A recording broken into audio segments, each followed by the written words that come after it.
Ang nasa likod ko ay 6 na mga babae at ang kailangan mong gawin, hulaan kung sino ang isang transgender. Uy, pag nahulaan mo kung sino ang transgender, may 5,000. Hello, opo, 5,000? Pero kapag hindi na hula, mapupunta sa kanila yung podcast. Uy! Eto! Ready na? Ready na po! Para sa 5,000 pesos, remove your blindfold. Hi, ako si Ben. Hi, Ben.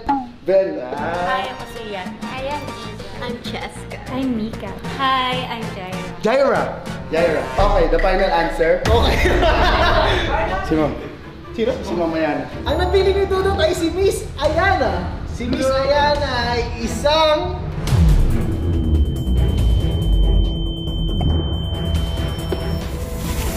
transgender. Totoo ba? Tama ako? Sabi ko na eh. 5,000 para sa'yo.